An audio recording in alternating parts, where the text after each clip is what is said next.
અલૌકિક કાર્ય કરતા કરતા પણ લૌકિક સાધનોનો આગ્રહ થઈ જાય છે, લૌકિક વ્યક્તિઓનો આશ્રય થઈ જાય છે. ભગવત સેવા કરનારા વ્યક્તિએ પ્રભુ સિવાય અન્ય કોઈનો આશ્રય નહીં રાખવો. આ ઉપયોગ કરાય, સાથ લેવાય, સલાહ લેવાય, પણ આશ્રય તો હરિનો છે. પ્રભુ પાસે માંગજો. વૈષ્ણવો ઠાકોરજીની સેવા કરતા બે હાથ જોડીને કેવું, પ્રભુ આખો દિવસ લૌકિકનું ચિંતન ચાલ્યા કરે છે, પણ કમથી કમ તારી સામે બેઠો હો એટલો સમય તારા સિવાય બીજો કોઈ યાદ ના આવે એવા આશીર્વાદ આપજો. કમથી કમ તારી સામે, પ્રભુની સામે બેઠો એટલી ક્ષણ મારા મનને તું જાળવી લેજે, તું સાચવી લેજે. બાકી આને લૌકિક છોડાવવું બહુ અઘરું છે. અલૌકિક સ્થાનોમાં પણ આપણે લૌકિકતા ગોતી લઈએ. બને તો કોશિશ કરજો, કોઈને ત્યાં પણ અલૌકિક નિમિત્તથી ગયા હોય ને ત્યારે લૌકિક વ્યવહારની બહુ અપેક્ષા ન રાખતા. લો અમે તો આ લોકો મહેતા પરિવાર, દેસાઈ પરિવારની કથામાં ગયા, અમને તો ચાનું ના પૂછ્યું. અહીંયા ચા પીવા આ વ્યવસ્થા છે બધી, અમને તો ખુરશીનું ના પૂછ્યું. ખુરશી તો ઘરે હતી. મૂળ વાત એ છે, કોઈને ત્યાં પણ અલૌકિક કારણથી જાઓ ત્યારે ક્યારે પણ લૌકિક વ્યવહારની આશા ન રાખો. કારણ કે તમે લૌકિક વ્યવહારની અપેક્ષા રાખી ત્યાં લૌકિક માહોલ ઉભો કરો. હવે જેને પાઠ રખાયા હોય કે ચલો બધા મંડળને બોલાવો, બધા વૈષ્ણવને બોલાવો, મારા ઘરે યમનાષ્ટકના પાઠ થાય, જેને રખાયા હોય એ તો એક કરી જ ના શકે. આવો બેન ને આવો ભાઈ ને, લો પાણી પીઓ ને ચા પીઓ, આમાંથી જ બહાર ના આવે. જેને રખાયા હોય એનાથી તો થાય જ નહીં. કેમ? કારણ કે જો નહીં સાચવ્યા તો ખોટું લાગે. પણ એક આપણે જ સંકલ્પ એવો કર્યો હોય કે અહીંયા હું પ્રભુ નિમિત્તે આવ્યો છું, કોઈ લૌકિક વ્યવહાર નહીં કરે. બંને એટલું સત્સંગ મંડળોમાં પણ કે જ્યારે જે મંડળ પાઠ રખાવે એટલે કાંઈક આપવાનું એક વાર ચાલુ કર્યું એટલે પછી સ્પર્ધા થતી જાય. એને વાટકી આપીને હું લોટો આપીશ અને જે શરૂ થાય સત્સંગમાં વાટકી વ્યવહાર ચાલુ થઈ જાય. બને તો કોશિશ કરો કે તમારા અલૌકિક કાર્યોમાં લૌકિકતા પ્રવેશી ન જાય. ઘણીવાર ઘણાના અલૌકિકનું લૌકિક બહુ હોય છે. એટલા બધા વ્યવહારો જાણ્યા, ઓ આને ત્યાં ના જઈએ તો ખોટું લાગે, પેલા ત્યાં ના જાય, એટલે પોતાનું બધું જ છોડી એ વ્યવહાર સાચવમાંથી બહાર ના. સત્સંગનો એક વ્યવહાર બની જાય છે. અને પછી તો એવું થઈ જાય કે કેટલા લોકો આવશે એ આધાર એના પર રાખે કે સત્સંગ રખાયો છે કોણે. લોકો પછી સત્સંગ માટે ન જાય, લખાવનારને સારું લગાવવા માટે જાય. તો ક્યાંક અલૌકિક કાર્યોમાં લૌકિકતા પ્રવેશી ન જાય એની સાવધાની આપણે જ રાખવી. ક્યારેક એ લૌકિકતા પ્રવેશી જશે તો પછી દેખાતું અલૌકિક પણ લૌકિક બની જશે. ગિરધરજી આજ્ઞા લેવા આવ્યા ને ગુસાઈજીની કે 56 ભોગ કરું, કેટલો સુંદર મનોરથ કહેવાય. ગુસાઈજીએ કહ્યું લૌકિક બઢેગો. વિચાર કરો, અલૌકિકતામાં પણ લૌકિકતા કેવી છુપાયેલી હોય છે. ઘણીવાર એ આપણે જોઈ નથી શકતા અને સમજી નથી શકતા. નંદ મહોત્સવ ચાલી રહ્યો છે અને વિચાર આવ્યો કે કંસને વાર્ષિક કર આપીને આવું, અને ગોપોના ભરોસે ગોકુલને રાખી નંદ બાબા ચાલ્યા મથુરા.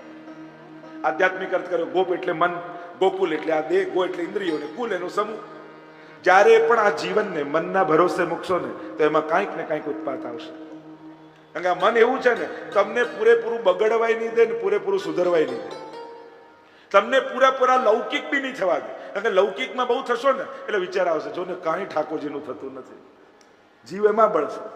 અને જયારે અલૌકિકમાં લાગી જશો ને અરે આ બધું કોણ સાચવશે, જો ને બાળકો છે, ઘર છે, પરિવાર છે, હું તો ઠાકોરજીમાંથી બહાર જ નથી આવતો. ન લૌકિક ના થવા દે ને અલૌકિક ના થવા દે. આ મનનો સ્વભાવ છે. અને મન ચંચળતા એનું નેચર છે. ચંચળતા મનની ખરાબ નથી, બહુ સહજ છે. મનની વ્યાખ્યા જ કરીને સંકલ્પ વિકલ્પાત્મક મન. સંકલ્પ વિકલ્પ કરે એ જ મન. શાંત મન તો બે જણાનું હોય, કાં કોઈ બહુ મોટો યોગી હોય ને કાં કોઈ ડિપ્રેશનમાં હોય. એ બીમાર મન, કાં સિદ્ધ મન હોય કાં બીમાર મન હોય. નોર્મલ મન તો ચંચળ જ હોય. પણ બસ આપણે તો સંકલ્પમાં ઠાકોરજી અને વિકલ્પમાં ઠાકોરજી. આજે ઠાકોરજી માટે પેડા બનાવું કે શ્રીખંડ બનાવું, આજે લાલ વસ્ત્ર ધરાવું કે લીલો વસ્ત્ર ધરાવું. ચંચળતા ભલે રહી પણ એની દિશા ઠાકોરજી તરફ રાખજો, એનો વિષય ભગવાન રાખજો, કેન્દ્રમાં પ્રભુ રાખજો. એની ચંચળતા પણ સાધક બની જશે. ચંચળ જેમ જોવું એ આંખનો સ્વભાવ છે. તમે નેત્ર બંધ કરી દો તો 10 મિનિટમાં બેચેન થઈ જશે. એટલે જોવું એનો નેચર છે. તમારા કાન કોઈ બંધ કરી દે તો 10 મિનિટમાં બેચેન થઈ જાવ. સાંભળવું એનો સ્વભાવ છે. કોઈ કે કલાક બોલતા નહીં, કેટલું અઘરું થઈ જાય. બોલવું એ જીવનો સ્વભાવ છે. એમ સંકલ્પ વિકલ્પ મનનો સ્વભાવ છે, સહજ છે. પણ બસ એની દિશા ભગવાન તરફ રહે. મનના ભરોસે જ્યારે પણ જીવનને છોડો છો ત્યારે મન કંઈક ને કંઈક ઉત્પાત નોતરી દે છે. અને એવા તો કેટલાય ઉત્પાતો વ્યક્તિ પોતાના મન દ્વારા ઊભા કરી લેતો હોય છે. અહીંયા જ્યારે નંદ બાબા આવ્યા છે, કંસને વધાઈ આપી છે, વસુદેવજીને મળવા માટે આવ્યા. વસુદેવજીએ કહ્યું કે આ ઠીક નથી કર્યું બાબા, મને ચિંતા છે, તમે જલ્દીથી જલ્દી પાછા જાઓ. ગોકુલમાં કંઈક ઉત્પાત થશે એવો મને ભય લાગી રહ્યો છે. અને અહીંયા કંસે મોકલેલી પૂતનાએ વ્રજમાં પ્રવેશ કર્યો અને સુખદેવજી વર્ણન કરતા બોલ્યા, કંસે મોકલેલી કેવી છે? ઘોરા. કેવી છે? બાલઘાતી. એટલે આપણે ત્યાં આ બે મોટા શાસ્ત્રોના બે પાત્રો, એનાથી હંમેશા સાવચેત રહેવું. એક રામાયણની મંથરા અને બીજી ભાગવતની પૂતના. કારણ કે આ બે વ્યક્તિઓ નથી, આ બે વૃત્તિઓ છે જે સમાજમાં ક્યાંક ને ક્યાંક કામ કરતી જ હોય છે. જે ખોટો વિચાર મનમાં નાખી જાય એ મંથરા વૃત્તિ છે, અને જે પવિત્ર વિચારોને લઈ જાય એ પૂતના વૃત્તિ છે. આ બંને વૃત્તિઓથી સાવ, આ વ્યક્તિઓ નથી, વૃત્તિઓ છે જે દરેકના મનમાં ક્યાંક ને ક્યાંક કામ કરે છે. તમે સંકલ્પ કર્યો કથા સાંભળીને કે હવે તો ઠાકોરજી પધરાવીને સેવા કરવી છે, અને જઈને ક્યાંક 4-5 આપણા ગ્રુપના હતા ને વાત કરી, એટલામાં એક વડીલ બોલ્યા, હજી તો ઉંમર નાની છે ને હમણાં કઈ સેવા પધરાવાતી હશે, પછી સચવાશે નહીં, અપરાધ લાગશે, દોષ લાગશે, તારાથી થાય નહીં, મારાથી થતી નથી, પછી તારા ગયા પછી કરશે કોણ? એવા એવા લોજિક આપી દે. પેલાને થાય કે હમણાં કાંઈ કરવું નથી. તો માનો પૂતના આવી. કહેવું નહીં, એ તો ઝઘડો થાય, સમજી જો. પવિત્ર વિચારોને જે લઈ જાય. મને તો ઘણો આનંદ છે, જે મળે છે કેટલા લોકો આ 5 દિવસથી કહી રહ્યા છે, આપની કથા સાંભળી સાંભળી અમે ઠાકોરજી પુષ્ટાવી લીધા. કેટલા લોકોએ હજી મળ્યા ન હોય, યુટ્યુબ પર સાંભળી સાંભળી હજારો ઘરોમાં પ્રભુ બિરાજતા થઈ ગયા. મહાપ્રભુજીની આ સૌથી મોટી કૃપા છે. આપણે કઈ ભાગવતથી ભગવાન મળે, આપણો તો અનુભવ કરીએ છીએ કે ભાગવત સાંભળીને પ્રભુ મળે છે. આ વિશેષતા છે. અહીંયા આ પૂતના વૃત્તિ, બીજી છે મંથરા વૃત્તિ. ક્યાંક કોઈ દુર્વિચાર નાખી, ઘરમાં બધું સારું હોય અને એક વિચાર એવો આવે કે બધું છૂટું પડી જાય. આ મંથરા વૃત્તિ છે. પૂતનાએ પ્રવેશ કર્યો, બાલઘાતીની છે. થયું કે શત્રુ ગોતવો ક્યાં કંસનો? એમ કરીએ કે વિષ લગાવીને આવું સ્તન પર, જેટલા નવજાત બાળકો હશે એને સ્તનપાન કરાવીશ અને પ્રાણોનું આકર્ષણ કરી દઈશ. અને આમ વિચાર કરી પૂતના સ્તન પર વિષ લગાવીને વ્રજમાં પરિભ્રમણ કરવા લાગી. જ્યાં ખબર પડે કે અહીંયા બાળકનો જન્મ થયો છે, છાની માની ઘરમાં જાય, બાળકને ગોદમાં લે, સ્તનપાન કરાવે, એના પ્રાણોના આકર્ષણ કરી. અને બાળકોને મારતી મારતી પૂતના નંદાલયની બહાર આવી. જોયું તો મોટો દ્વાર નંદાલયનો. સમાચાર મળ્યા છે કે અહીંયા બાળકનું પ્રાગટ્ય થયું છે. સુંદરીનું રૂપ લઈને આવી છે. મહાપ્રભુજી કહે આ પૂતના કોણ છે? તો કે અવિદ્યા. અને અવિદ્યા 5 પર્વા છે. મહાપ્રભુજી સમજાવે એના 5 પર્વ છે: દેહાધ્યાસ, પ્રાણાધ્યાસ, ઇન્દ્રિયાધ્યાસ, અંતઃકરણાધ્યાસ અને સ્વરૂપ વિસ્મૃતિ. અને જ્યાં સુધી આ 5 અધ્યાસ છે ત્યાં સુધી જીવનો રાસમાં પ્રવેશ થતો નથી. આ જુદા જુદા અસુરો આવશે ને, એ અવિદ્યા પૂતનાના જ જુદા જુદા અધ્યાસો છે. ધેનુકાસુર તો કે દેહાધ્યાસ, કાલિયનાગ તો કે ઇન્દ્રિયાધ્યાસ. આ જુદા જુદા અધ્યાસોના રૂપ છે. ભગવાન એ અસુરોને નથી મારતા, વ્રજ ભક્તોની આસુરી વૃત્તિઓને મારવાના છે. એ અસુર દ્વારા.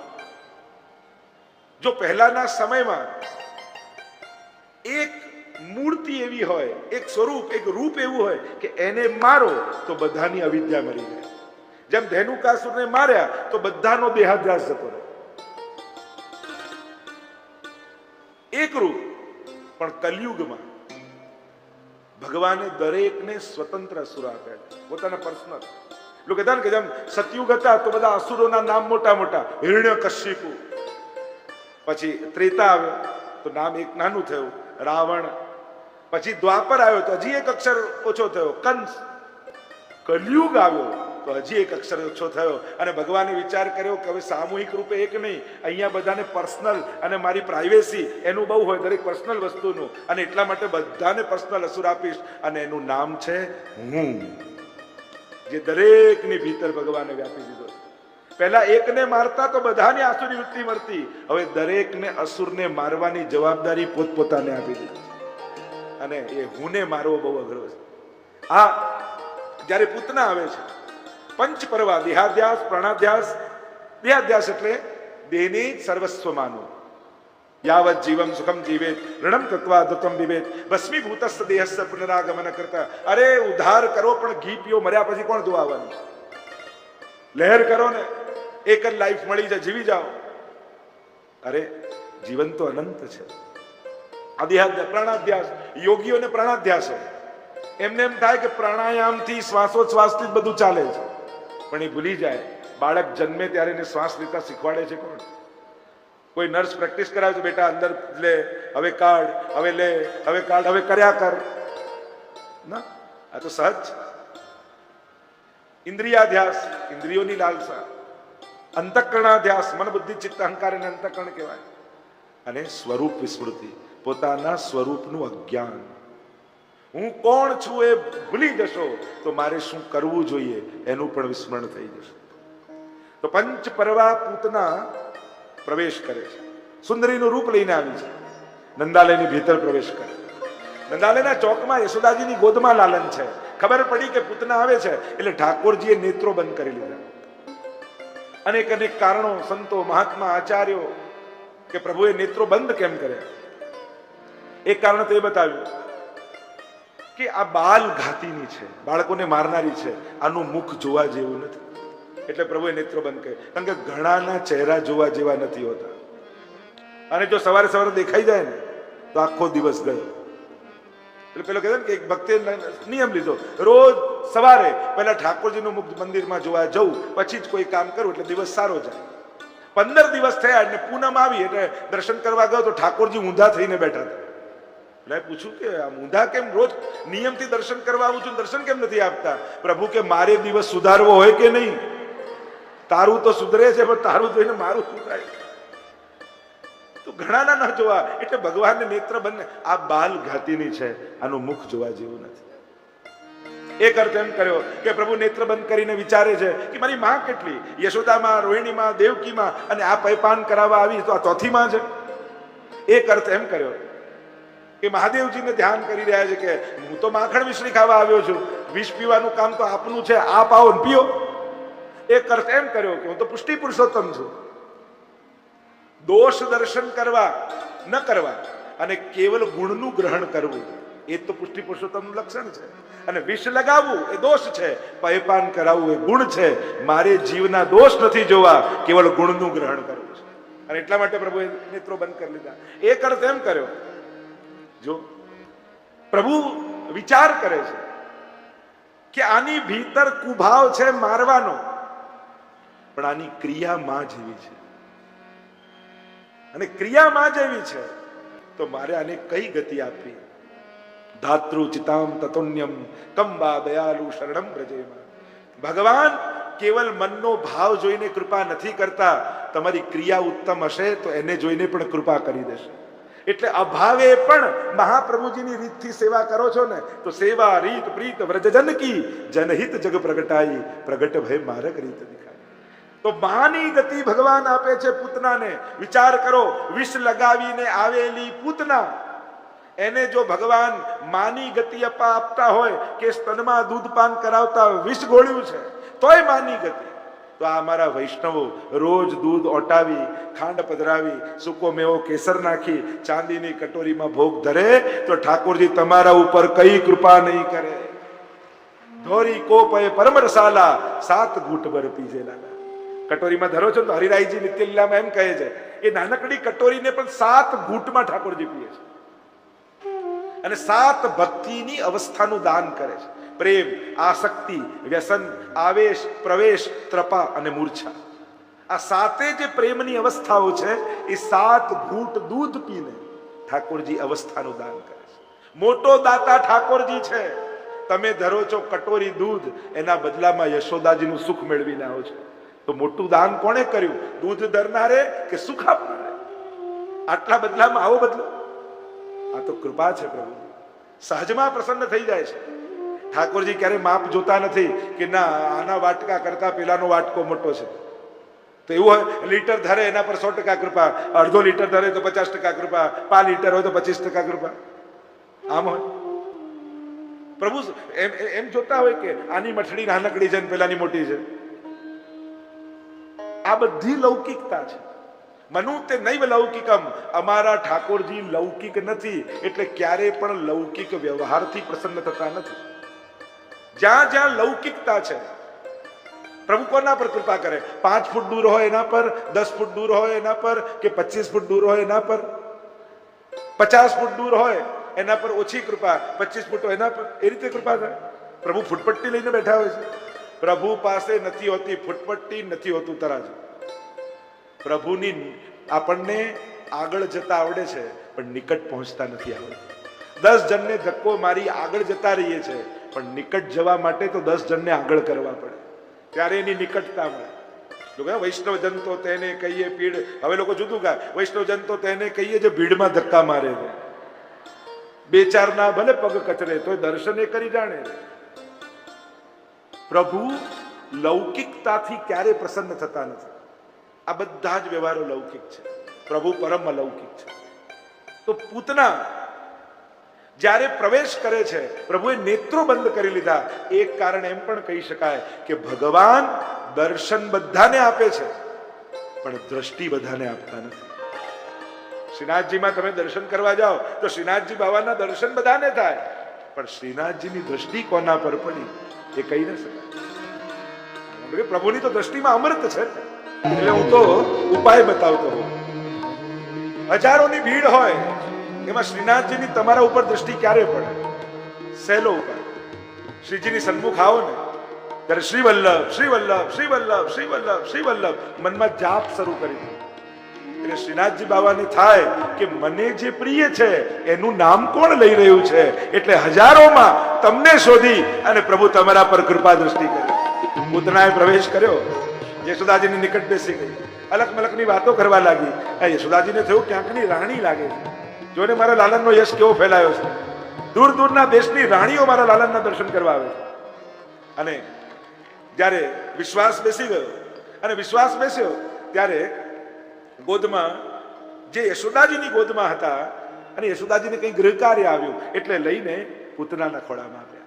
પૂતનાની ગોદમાં આપ્યા અને કહ્યું કે બેન થોડી વાર સાચો ને, હમણાં ગૃહ કાર્ય કરીને આવું છું. અને પૂતનાને તો જે મોકો જોઈતો હતો મળી ગયો. 6ઠ્ઠા દિવસે પૂતના આવી.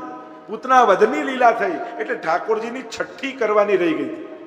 એટલે તમે પુષ્ટિ માર્ગીય સેવા ક્રમમાં જોજો તો જન્માષ્ટમી પહેલા છઠ્ઠી ઉજવાય છે.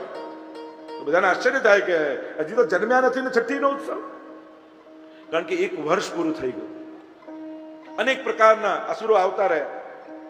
ગોપીઓએ કહ્યું યશોદા, વર્ષ પૂરું થવા આવ્યું, હજી લાલનની છઠ્ઠી નથી કરી. હવે તો જન્મદિવસ આવી રહ્યો છે. અને તુરંત બધી વ્યવસ્થા કરીને છઠ્ઠી પૂજન કરવામાં આવ્યું. એટલે પુષ્ટિ માર્ગીય ક્રમમાં જન્માષ્ટમીની પહેલા છઠ્ઠી ઉત્સવ ઉજવાય. અહીંયા પૂતનાએ અવસર જોઈ ગોદમાં લાલનને લીધેલા છે, સ્તનપાન કરાવવા લાગી. અને પ્રભુએ પાનનું ગ્રહણ કર્યું છે. સા મુંચ મુંચતી પ્રભાસિણી, છોડ છોડ કરીને જોરથી અવાજ કરવા લાગી. ભગવાને પ્રાણોના આકર્ષણ કરી લીધા. વિકરાળ રૂપ ધારણ કરી લીધું. મૂળ રૂપમાં આવી ગઈ. 6 કોસ લાંબી થઈને પડી. વૃક્ષો એની ઉપર પડ્યા. મોટો અવાજ થયો. બધા જ બ્રજવાસીઓ દોડતા આવ્યા. યશોદાજી પણ દોડતા આવ્યા. લાલનને ગોદમાં લઈ લીધા અને જાણે પૂતના પોતાની ચિતા તૈયાર કરીને પડી. અગ્નિ સંસ્કાર કર્યો અને એમાંથી ચંદનની સુગંધ નીકળી. અવિદ્યા પૂતના નષ્ટાહ ગંધ માત્ર અવશેષિતા. મહાપ્રભુજીએ કહ્યું અવિદ્યા પૂતનાનો નાશ થયો, પણ ગંધ માત્ર અવિદ્યા રહી ગઈ. કારણ કે ભક્તિમાં આટલી અવિદ્યા તો જોઈએ. અવિદ્યા એટલે હું અને મારું. ભક્તિ કરવી હોય તો આટલી અવિદ્યા જોઈએ. હું ભગવાનનો દાસ, આટલો અહમ હું જોઈએ. અને ઠાકોરજી મારા છે, આટલું મમત્વ જોઈએ. પ્રભુમાં મમતા હોવી જોઈએ. ઘણી વાર વૈષ્ણવના મનોરથોમાં જઈએ ને, અને આમ 10-15 ઠાકોરજી એક સાથે બિરાજતા હોય અને આરતી લઈને આવે ને, તુરંત એ બહેન કે છે પેલા લાલન છે ને એ મારા છે.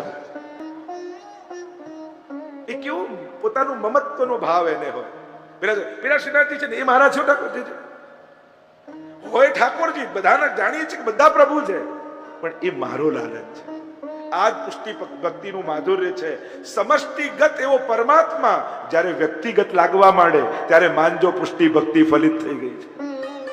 મર્યાદા માર્ગમાં ભગવાન બધાનો લાગે છે. પુષ્ટિ માર્ગમાં દરેકને પોતાનો વ્યક્તિગત ઠાકોરજી મળે કે આ લાલન તો મારો છે, આ મારા માટે પધાર્યો છે. ધર્મ હિતે પાયો યહ ધન, દરેકને સુખ મહાપ્રભુજી આપ્યું છે. એટલે જ કહેવાય કે એ સારસ્વત કલ્પમાં તો નંદ ઘર આનંદ થયો હતો, પણ મહાપ્રભુજી એ કલયુગમાં પ્રગટી ઘેર ઘેર આનંદ વ્યાપી દીધો છે. કેવલ નંદ ઘરમાં નથી, ઘર ઘર આનંદ થઈ રહ્યો છે. તો આ સુખ મહાપ્રભુજી આપણને આપ્યું છે. અહીંયા પૂતના ઉદ્ધારની લીલાનું વર્ણન કરવામાં આવ્યું. પ્રભુના નામ દ્વારા પ્રભુની રક્ષા કરવામાં આવી. પૂતના કવચના પાઠ દ્વારા કહેવા લાગ્યા કે પ્રભુની આવી સુંદર લીલાઓ શ્રવણ કરીને મને ખૂબ આનંદ થઈ રહ્યો છે, હજી મને લીલા સંભળાવો. સુખદેવજી કહેતા કહે એક વાર યશોદાજી દોડતા દોડતા દોડતા દોડતા આવ્યા બાબા પાસે. કહેવા લાગ્યા બાબા બાબા બાબા બધાઈ છે, બધાઈ છે, મોટો ઉત્સવ કરો, બધાને બોલાવો, પ્રસાદ લેવડાવો. કેમ થયું શું? આપણા લાલાને પડખું ફેરવ્યું. આ વૈષ્ણવોને તો ઉત્સવ કરવાના બહાનાઓ જોઈએ. આનો જન્મદિવસ છે તો પાઠ કરાવો, આનો આ છે તો આજે યમનાષ્ટક કરાવો. અને જેનું મન મનોરથોથી ભરેલું હોય ને એ જ વૈષ્ણવ છે. એક વસ્તુ યાદ રાખજો, અલૌકિક મનોરથોની ચિંતાઓ પણ સારી, લૌકિકના સુખ કરતા. જો ઉત્તમ મનોરથોમાં મનને વ્યસ્ત નહીં રાખો ને તો સંસારની નકામી વાતો તમારા મનને કોરી ખાશે. એના કરતા કોઈને કોઈ સંકલ્પ, કોઈને કોઈ વિચાર, કોઈને કોઈ મનોરથ ચિત્તમાં એવું રાખો, કારણ કે એ મનોરથ તમારા મનને અલૌકિક બનાવી રાખશે. જેમ અન્નકૂટનો એમ સકડી ન ધરતા હોય, પણ ઘણા અન્નકૂટની આજ્ઞા લીધી હોય કે એ સમય કરીશું, એટલે જ્યાં દિવાળી આવે એટલે મનમાં શું, હવે અન્નકૂટ કરવાનું છે, હવે અન્નકૂટ કરવાનું છે, હવે અન્નકૂટ કરવાનું છે. યા વ્રજયાત્રામાં નામ લખાઈ દીધું હોય, જવાનું હોય સપ્ટેમ્બર મહિનામાં, ડિસેમ્બર મહિનાથી વ્રજયાત્રામાં જવાનું છે, વ્રજયાત્રામાં જવાનું, વ્રજયાત્રામાં જવાનું. એ આખા 6 મહિના વ્રજનું જ અનુસંધાન. જો ઘણી ચિંતાઓ પણ છે ને નસીબ વાળાને થાય. જો ને આટલા એસી લાઈટ જ ગઈ, કે ચાલતું નથી, 4 ગાડીઓ પડી છે, આજે કોઈ ડ્રાઈવર નથી આવ્યો, આ લગ્ન પછી દાગીના મૂકવા લોકરમાં જવાનો ટાઈમ જ નથી મળ્યો, એટલું બધું ટેન્શન લઈને ફરતા હોય. પણ આવું ટેન્શન કોને થાય? જેને ત્યાં આ બધું હોય, કાંઈ જ ના હોય ને ચિંતા હોય. તો પ્રભુને જગાડવાના છે, એની સામગ્રી કરવાની, એનો શિંગાર કરવાનો. આ ચિંતા કોને હોય? જેના માથે ઠાકોરજી બિરાજતા હોય. તો અમુક ચિંતાઓ પણ નસીબ વાળાના ભાગ્યમાં હોય છે. સાધારણ લોકો તો સાધારણ સંસારની ચિંતા કરીને ખપી જાય, પ્રેશર વધારી લે, અને ભગવદીઓ ઠાકોરજીની ચિંતા કરતા કરતા ભગવત ધામને પ્રાપ્ત કરી લે. કારણ કે નિશ્ચિત થાય ને, ઠાકોરજીને ગમે નહીં. પેલા વૈષ્ણવનો પ્રસંગ આવે, 20 દિવસની સામગ્રી એક સાથે બનાવી લીધી અને હવે શાંતિ, હવે રોજ સામગ્રી નહીં કરવી પડે. એમના માથે બિરાજતા લાલન ડબ્બો ખોલીને બધી એક જ દિવસમાં આરોગી ગયા. પૂછ્યું કે બાબા આ શું કર્યું? તો કે પછી 19 દિવસ કરીશ શું, પછી સંસારની ચિંતા કરીશ, એના કરતા મારી ચિંતા કરે. સાહેબ પ્રભુની પ્રત્યે ક્યારે પણ નિશ્ચિંત નહીં બનવું. ઠાકોરજીની ચિંતા મનમાં રાખે. મારા લાલનને સુખ તો છે ને, મારા પ્રભુને ગમે તો છે ને. અને હરિરાયજી તો કહે છે વશીકરણ સાધનમ, સેવા તો વશીકરણ સાધન છે. પ્રભુને વશ કરવાનું એકમાત્ર સાધન હોય તો સેવા છે. શિક્ષાપત્રમાં હરિરાયજી સમજાવે છે, જેમ તમારા ઘરે જેમ કોઈ કામ કરવા આવતા હોય તો નવો કામમાં રહ્યો હોય ત્યારે એને બીક હોય ક્યાંક મને કાઢી ન મૂકે. અને 1 વર્ષ થઈ જાય એટલે પછી આખા ઘરનું ટાઈમ ટેબલ એના પ્રમાણે ચાલે. જલ્દી નહીં લો, હમણાં કપડા વાળો આવતો હશે, ચલો બધા જમી લો, હમણાં વાસણ વાળો આવતો હશે. બધું એના પ્રમાણે. એ ધમકી આપે આમ કરો નહીં તો જાઉં છું, ના ના ના બધું ઠીક છે. એમ હરિરાયજી કહે સેવા કરી કરી કરી કરી કરી કરી કરી કરી ઠાકોરજીને તમારી એવી આદત પાડી દો કે ઠાકોરજીને ચિંતા થાય કે ક્યાંક અમારી સેવા છોડીને જતો ના રહે. ક્યાંક પ્રતિકૂળતા લૌકિકમાં થાય ને તો વૈષ્ણવ કે જો સેવા છૂટી જશે, ઠાકોરજી લૌકિકે અનુકૂળ કરી આપે. કારણ કે જો પ્રતિકૂળ રહ્યું તો સેવા છોડી જશે. આ તો વશીકરણ સાધન છે. અહીંયા યશોદાજીએ કહ્યું કે લાલનને પડકો ઉત્સવ કરો. અને બધા વ્રજવાસીઓને બોલાવ્યા છે. ગાડા નીચે એક કપડું બાંધી પલનું તૈયાર કર્યું છે અને નવી નવી સામગ્રીઓ બનાવવામાં બધા લાગી ગયા. સુંદર સુંદર સામગ્રીઓ બનાવીને ગાડા ઉપર બધી ટોપલા માટલા બધું મૂકે અને ઠાકોરજી ગાડાની નીચે. અર્થ એવો કર્યો કે શકટ એટલે સંસાર, અને સંસારમાં લૌકિકતા ઉપર અને ઠાકોરજી નીચે રાખો તો ઠાકોરજીને ગમતું નથી. ભગવાન કરતા સંસારને મહત્વ આપો તો ઠાકોરજીને રૂચતું નથી. સંસારને ખોટું લાગી ન જાય એની ચિંતામાં આપણે ઠાકોરજીને કેટલી વાર ખોટું લગાડી લઈએ. પ્રભુને ખોટું તો નહીં લાગે ને, એની ચિંતા આપણે નથી કરતા. સંસારની ચિંતા હોય છે. સંસાર નારાજ ન થઈ જાય એની ચિંતા કરીએ છીએ, પણ ભગવાન નારાજ ન થાય એની તો ચિંતા આપણને નથી થતી. કારણ જો એ રૂઠી ગયો ને તો દુનિયામાં ગમે તેના પગે પડવા જશો ને તો એ આશીર્વાદ એ નહીં મળે. આશ્વાસન અને સહયોગ તો દૂરની વાત છે. એટલામાં જા પર કૃપા રામ કી હોય તા પર કૃપા કરે સબ કોઈ. અને જેના પર ઠાકોરજી રાજી હોય ને એના પર બધાના આશીર્વાદ પ્રાપ્ત થતા હોય છે. એટલે પ્રભુને પ્રસન્ન કરવાની કોશિશ કરજો, સંસાર તો આપમેળે ખેંચાઈને આવી જશે. અમારા ભગવદીઓની વાર્તામાં જુઓ ને, એક કુંભનદાસ હોય, ગોવિંદ સ્વામી હોય, ચિત્સ્વામી હોય, સંસારને રાજી કરવાની કોશિશ નથી કરી, પ્રભુને રાજી કર્યા છે ને તો આજે પણ સંસારભરમાં એમના વાર્તાઓ વંચાય છે, એમને યાદ કરાય છે, એમના કીર્તનો ગવાય છે, કારણ કે એમના પર ઠાકોરજી રાજી હતા. અને જેના પર પ્રભુ રાજી હોય ને કુદરત પણ એના કાર્ય કરવા માટે બંધાઈ જાય છે.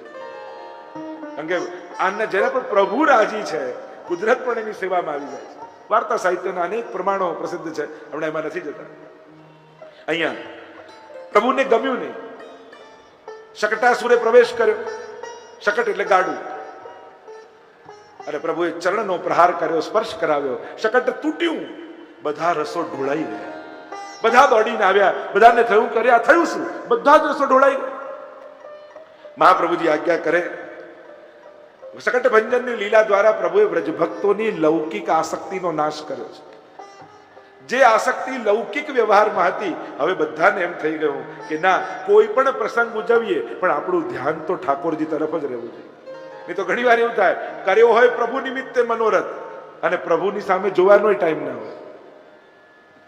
જેની કૃપાથી ઘરમાં મંગલ પ્રસંગ આવે અને આપણે કે ના ના હમણાં લગ્ન છે, ઠાકોરજી તું સાચવજે. અરે જેના આશીર્વાદથી આવ્યો એને જ ઘરથી કાઢીશું તો મંગલ ક્યાંથી થશે? બને તો તમારા સારા પ્રસંગોમાં તમારા ઠાકોરજી તમારા ઘરે રહે એવો પ્રયાસ કરો. સાથે બે વૈષ્ણવને જોડી દો કે ચલો બધું નહીં પહોંચે તું સાથ આપજે, પણ અમારા મંગલ પ્રસંગે અમારા બાળકો અમારા ઠાકોરજીને દંડવત કરીને વિધિમાં બેસશે, અમારા પ્રભુના આશીર્વાદ લઈને જશે. અને જેને પ્રભુના આશીર્વાદ મળે છે એનું કોણ દુનિયામાં બગાડી શકવાનું? અહીંયા લૌકિક આસક્તિનો નાશ કર્યો છે.